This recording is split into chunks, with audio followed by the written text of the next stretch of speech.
As 5 primeiras palavras da Bíblia são: no começo, Deus criou céus e terra. No primeiro momento, nós temos uma palavra que define posição. Quem fez o que está feito?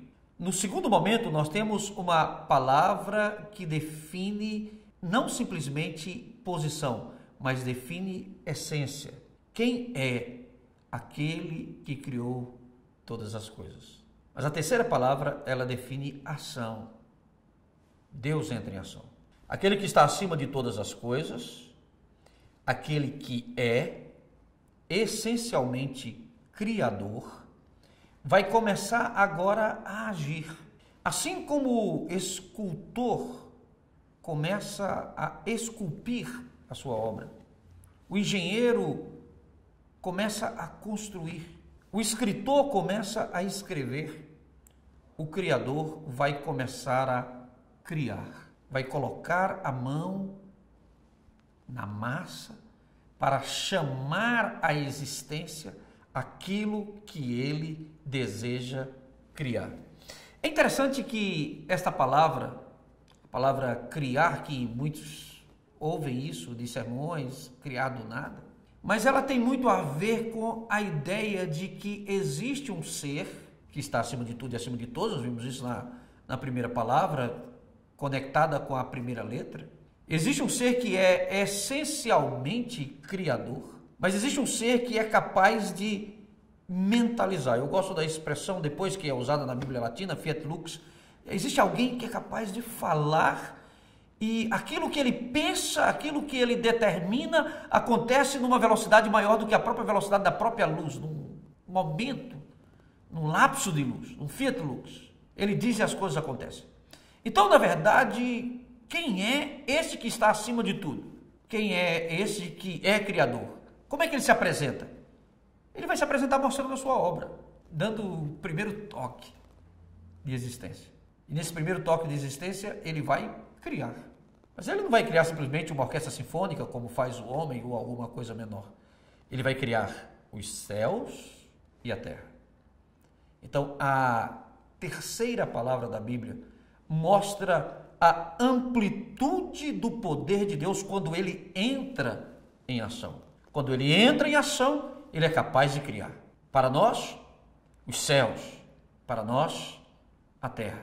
O livro de Gênesis começa mostrando aquele que está acima de tudo e acima de todos, aquele que é criador, começando a entrar em ação, criando. A palavra céus na Bíblia tem várias definições. Basicamente, na Bíblia você vai encontrar 3 referências ao céu. O primeiro céu é aquele céu que a gente pode ver. O segundo céu é aquele que está acima desse firmamento, que nós chamamos de firmamento visível. Ele é invisível, mas ele está acima.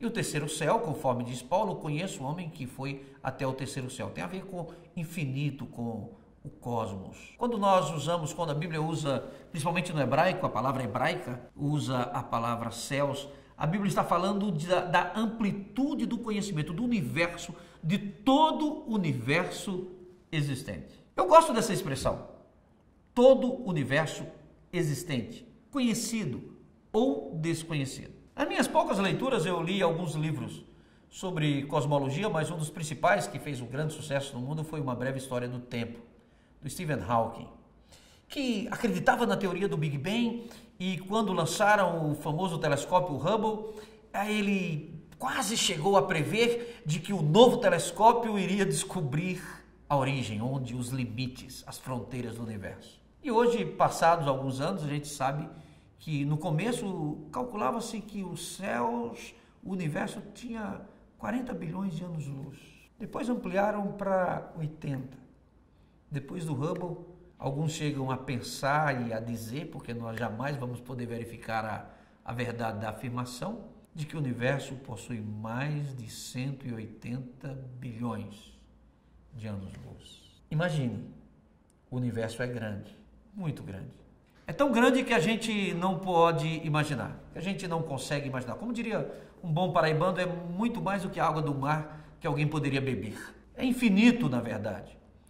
Mas quando a palavra céus aparece na Bíblia, no princípio Deus criou os céus.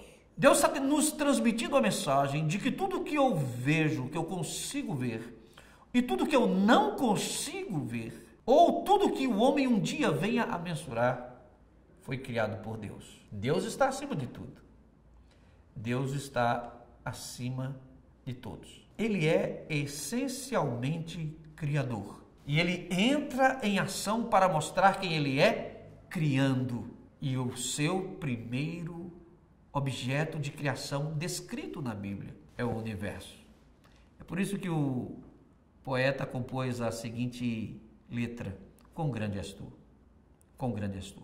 A quarta palavra da Bíblia é a primeira obra da criação. Quando eu olho para o universo infinito, quando eu tenho o privilégio de olhar para esse infinito estrelado, eu me lembro que esta é a quarta palavra da Bíblia. Deus criou os céus.